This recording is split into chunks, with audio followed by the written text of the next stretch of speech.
मैं हूं आलोक शुक्ला और आप देख रहे हैं वर्ल्ड न्यूज सर्विस। शुरू करते हैं खबरों का सिलसिला आज की बड़ी हेडलाइन से। भारत चीन मुद्दे पर संसद में बोले राजनाथ सिंह, कहा कांग्रेस को चीन पर सियासत नहीं करनी चाहिए।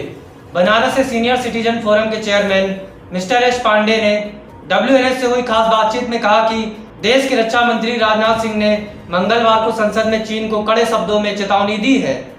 उन्होंने कहा कि भारत चीन युद्ध में चीन को ही मुंह की खानी पड़ेगी। साथ ही राजनाथ सिंह ने कांग्रेस पार्टी को भी निशाने पर लेते हुए कहा, भारत चीन युद्ध का मुद्दा एक संवेदनशील मामला है जिस पर कांग्रेस पार्टी को सियासत नहीं करनी चाहिए। चीन के खिलाफ पूरा देश एकजुट है। पर कई फ्रिक्शन एरियाज हैं।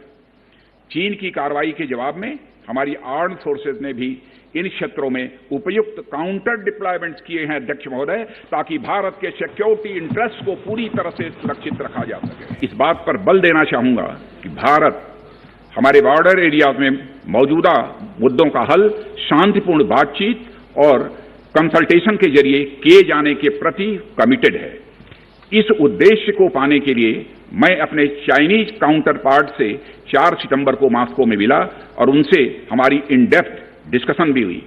मैंने स्पष्ट तरीके से हमारी चिंताओं को चीनी पक्ष के सामने रखा, जो उनकी बड़ी संख्या में ट्रूप्स की तैनाती और उनका एग्रेसिव बिहेवियर और यूनिलैटरल स्टेटस को बदलने की कोशिश से रिलेटेड था।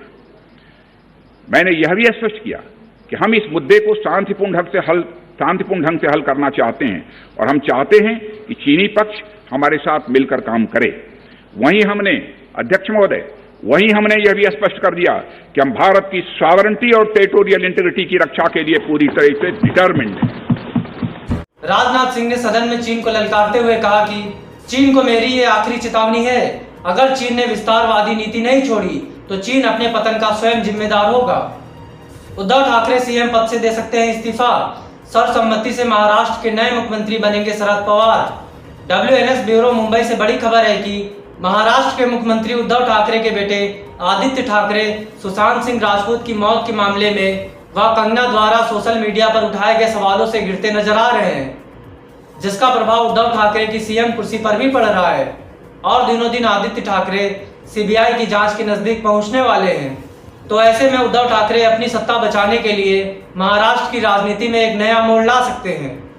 उद्धव ठाकरे अपने बेटे आदित्य ठाकरे को CBI से बचाने के लिए सीएम के पद से इस्तीफा दे सकते हैं और सर्वसम्मति से शरद पवार को महाराष्ट्र का नया मुख्यमंत्री बनाया जा सकता है, क्योंकि शरद पवार प्रधानमंत्री नरेंद्र मोदी के बरसों पुराने परम मित्र भी हैं, जिसका साथ पाकर शरद पवार उद्धव ठाकरे के बेटे को CBI से दूर कर सकते हैं और उद्धव ठाकरे के इस्तीफे के बाद अघाड़ी सरकार व सबकी सर्वसम्मति से महाराष्ट्र के नए मुख्यमंत्री बन सकते हैं। पूर्व प्रधानमंत्री चंद्रशेखर के जीवन पर बन रही है film the hero of the emergency Chandrashekhar, जिसमें अभिनेता का किरदार गुजराती फिल्म के सुपरस्टार राकेश पांडे व फिल्म निर्माता मुकेश पांडे हैं। मिलावट मिलावट आज के जमाने में चारों तरफ मिलावट, यहाँ तक कि खाने की हर एक चीज में मिलावट। सही स्वाद तो हम भूल ही चुके हैं। बात सिर्फ स्वाद की नहीं, स्वास्थ्य और शुद्धता की है। तब तो ऑप्शन सिर्फ एक ही है, प्योर एग्रो, क्योंकि गुणवत्ता ही उत्पादन की पहचान है। 100% सर्टिफाइड ऑर्गेनिक खाद्य पदार्थ एवं मसाले। जया बच्चन को कंगना का जवाब, कहा मेरी जगह आपकी बेटी होती तब भी क्या यही बोलती। WNS वाराणसी इंफॉर्मेशन सेंटर से ब्यूरो चीफ DS मिश्रा से मिली रिपोर्ट के मुताबिक फिल्म जगत में ड्रग्स मामले को लेकर कई स्टार ही आमने सामने आ गए हैं और एक दूसरे पर बयानबाजी भी कर रहे हैं। समाजवादी पार्टी की सदस्य और अभिनेत्री जया बच्चन के राज्यसभा में दिए बयान के बाद अभिनेत्री कंगना रनौत ने ट्वीट कर उन पर निशाना साधा है। कंगना रनौत ने ट्वीट किया कि जया जी, अगर मेरी जगह आपकी बेटी होती क्या तब भी आप यही कहती। कंगना ने पूछा कि अगर श्वेता नशे और छेड़छाड़ के खिलाफ बोलती क्या तब भी जया बच्चन का यही जवाब होता। अगर अभिषेक लगातार बदमाशी और उत्पीड़न का शिकार होता है और एक दिन फंदे पर झूलता मिलता, तब भी क्या जया जी आप यही सब बोलती। कंगना ने लिखा, जया जी हमारे लिए भी आप अपना कुछ कर्तव्य निभाइए। बता दें कि राज्यसभा में जया बच्चन ने रवि किशन पर निशाना साधते हुए कहा कि देश में किसी भी संकट के दौरान सहायता में कभी पीछे नहीं रहने वाला यह उद्योग सराहना का हकदार है। उन्होंने शून्यकाल में यह मुद्दा उठाते हुए कहा कि दुख की बात यह है कि कुछ लोग जिस थाली में खाते हैं उसी थाली में छेद करते हैं। जया बच्चन ने कहा कि केवल कुछ लोगों की वजह से आज मनोरंजन उद्योग आलोचना का शिकार हो रहा है, जो हर दिन करीब 5 लाख लोगों को प्रत्यक्ष और करीब 50 लाख लोगों को अप्रत्यक्ष रोजगार देता है।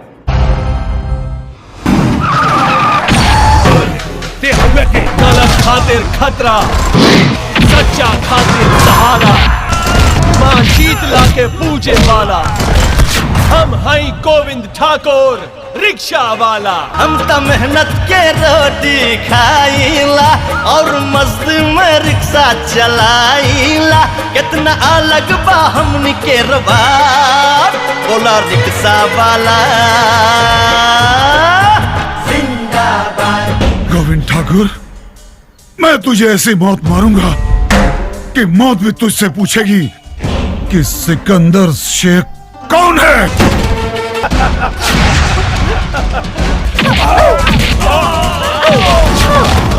लागी जे गरमी छतरी बनाई, तोहरा के गा के खतवा में सुताई।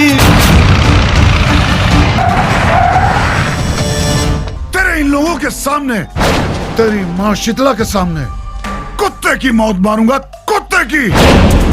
सिकंदर शेख, मां शीतला के सौगंध, ठाकुर के खून के कसम, ठाकुर के रहते मां शीतला के मंदिर टूट जाए तो ठाकुर भैला पर धिक्कार बा।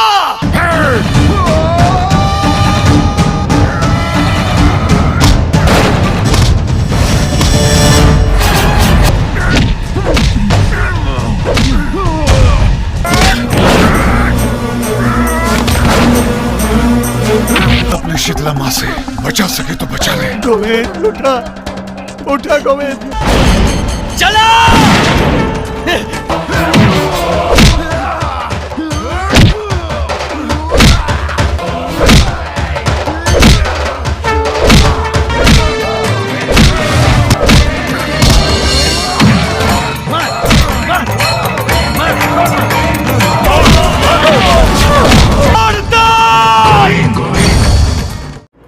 स्वास्थ्य मंत्री हर्षवर्धन बोले, भारत में कोरोना मृत्यु दर अन्य देशों की तुलना में कम।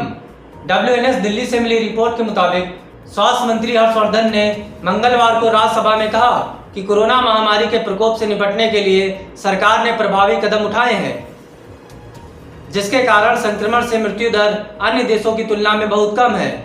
डॉक्टर हर्षवर्धन ने सदन में कोविड महामारी और सरकार के कदम पर एक वक्तव्य देते हुए कहा कि सरकार इस महामारी का रणनीतिक तरीके से मुकाबला कर रही है और अभी तक सफल भी रही है। सरकार को कोविड-19 के नए मामले और इससे होने वाली मौतों पर रोक लगाने में सफलता मिली है। इसी के साथ आज की खबरों में बस यहीं तक। कल फिर मुलाकात होगी कुछ नई खबरों के साथ। तब तक के लिए नमस्कार।